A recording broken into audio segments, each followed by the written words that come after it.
이제 전자기학 2에서는 이제 마그네틱 필드,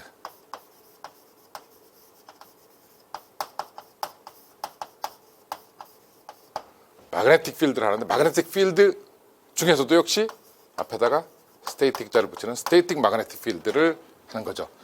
그런데 이제 여기서 스테이틱 일렉트릭 필드, 스테이틱 마그네틱 필드를 하는 것을 우리말로, 사실은 이제 한자죠. 이렇게 하죠.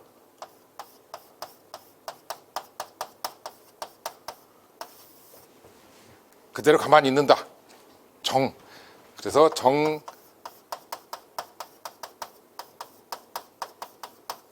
정전계, 이것을 전자기학 1에서 했다 한다면, 전자기학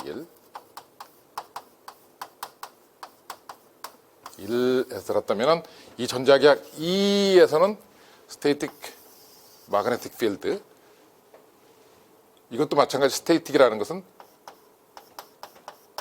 가만히 있다는 정. 근데 마그네틱 필드를 이제 자계라고 하죠. 자계. 정자계를 이제 다루게 되는 것이 전자기학 2. 근데 물론 이 전자기학 2에서 정자계만 다루는 게 아니라 플러스 나중에 이것이 다 합쳐져서 이제 일렉트릭 필드와 마그네틱 필드가 합쳐진 필드. 그래서 그걸 갖다가 이제 일렉트로 마그네틱 필드라고 하죠. 이때 이제 일렉트로 마그네틱 필드. 이 일렉트로 마그네틱 필드까지를 하게 됩니다. 이게 전자기학 2죠. 물론 전자기학 1에서는 이걸 하기 위해서, 이 전체를 하기 위해서 이 앞에서 다뤘던 것들이 이제 수학적인 내용들. 그래서 벡터라든지 또는 이제 좌표계,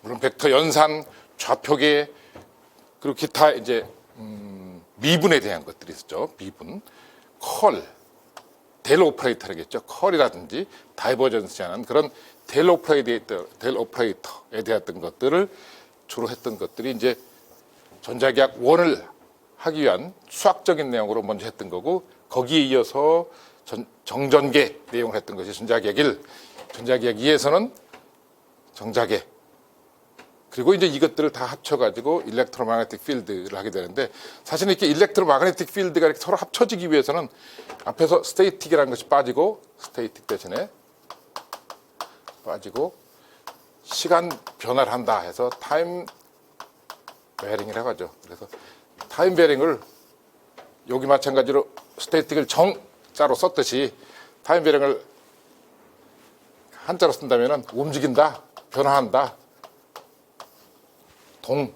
그래서 동전자기학 뭐 이렇게 말할 수 있는데, 그걸 그냥 줄여서 우리가 일렉트로마그네틱스, 일렉트로마그네틱 필드 이렇게 말을 하죠. 사실은 이제 잠깐 전자기학 1에서 했던 정전계 내용을 잠깐 리뷰를 해보면은, 여기서 우리가 다뤘던 것이 전개를 다루는 거였죠. 전개를 다루기 위해서는 기본적으로 있어야 될 개념이 전하였죠. 전하. 우리가 보통 문자로 Q 이렇게 쓰는 거죠.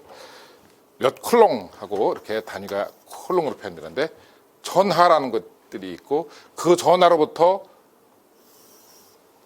얼만큼 떨어진 위치에 또 다른 전하가 놓여있다, 이렇게 전하가 나와있다. 그럼 그 또 다른 전하는 이로부터 힘을 받죠.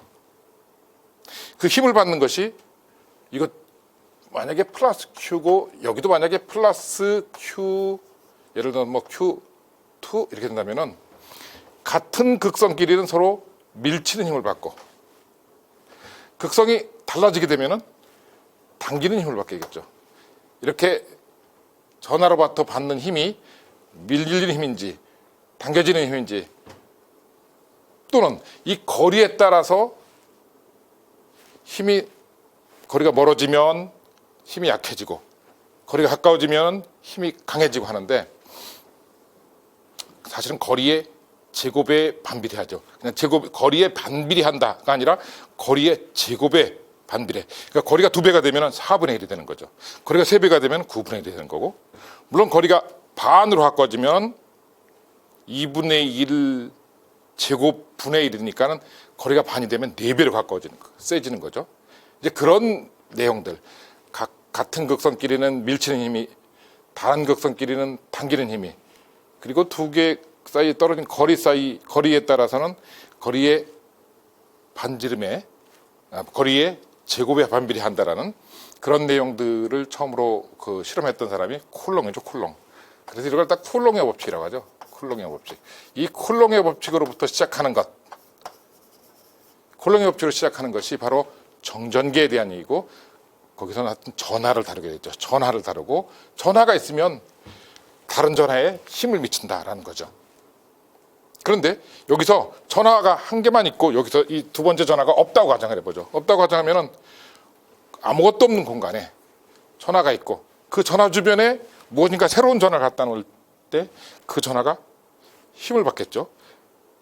전하가 없다 하더라도 이 공간에는 무엇인가 존재할 거예요. 무엇인가.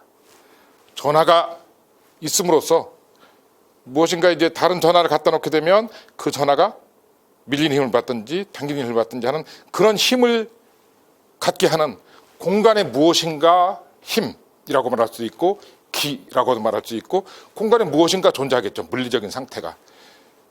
이것이 없다고 할 적에도 분명히 그 공간에 존재하는 물리적인 상태가 있는데, 그 물리적인 상태를 전개라고 하는 거죠. 전개가 있는지 없는지를 확인하려면 어떻게 하느냐. 다른 전하를 갖다 놔보면 알아요. 다른 전화를 갖다 놓으면 밀리는 힘을 받든지 예로부터 당기는 힘을 받든지 하게 될 텐데, 그 공간에 존재하고 있는 어떤 기, 어떤 힘, 어떤 물리적인 상태, 그런 것을 기자를 써 그를 전개라고 하는 거죠. 전기. 그럼 뭐 더 정확하게는 이제 우리 원어로는 필드라고 말하죠. 필드, 일렉트릭 필드. 뭐 필드라는 것을 그 말 그대로 이제 한자로다가 옮기면은 장자로 쓰기도 하죠. 장자로. 그러다 보니까는 전개가 아니라 전기장 이렇게 쓸 수도 있어요. 전기 이렇게 써도 되고, 전기장 해도 되고, 전개 해도 되고, 똑같은 필드를 개 또는 장 어떤 걸로 해도 돼요.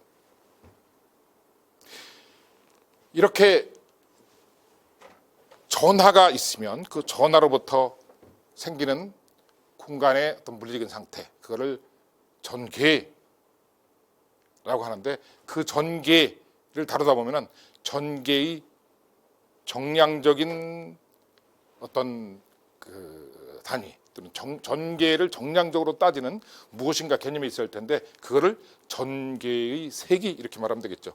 그 전개의 세기.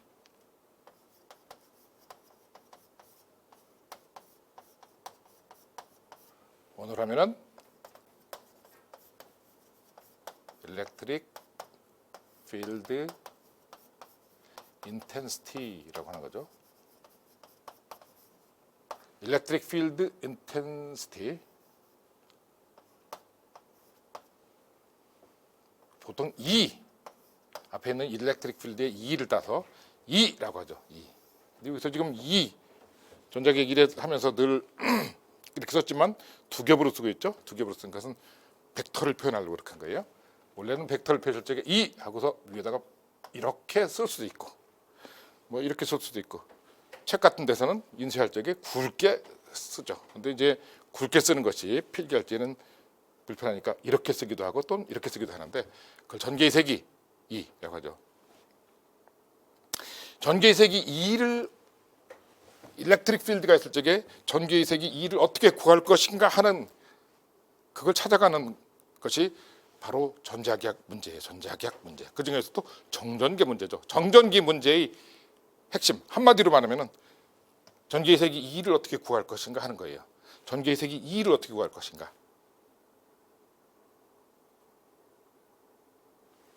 그거에 대응해서 정자계에서는 이거에 대응되는 개념이 B라는 벡터예요. 이것은 나중에 다시 한번 얘기를 하겠지만, 이건 자속 밀도라고 이름을 붙여요. 자속 밀도. 여기서는 자계의 세기 라고 할 수 있는데 자개의 세기는 나중에 따로 나오는 개념이고 자개의 세기 비슷하게 이 자개의 어떤 그런 정량적인 그 측정 단위로서 우리가 자속 밀도를 얘기하게 되는데 자속 밀도 뭐 원어로 쓰면은 magnetic flux density죠. magnetic flux density 이것을 구하는 것이 정자계 문제의 모든 것이다 이렇게 말하면 돼요. 정전계 문제의 모든 것은 전개의 세기 2를 구하는 거였죠. 전자계학 2를 하면서 늘 강조했고 여러분들이 이제 전자계학 2를 배우면서 아마도 기억하고 있는 것이 뭐 이런 내용일 텐데 여기서 이 2를 구하려면 어떻게 돼요? 2를 구하는 것 또는 여기서 이제 B를 구하는 것 그것이 앞으로는 관건이 될 텐데 아까도 얘기했지만 일렉트릭 필드라는 것은 벡터 필드예요. 벡터 필드. 벡터 일반적으로 스칼라 필드하고 벡터 필드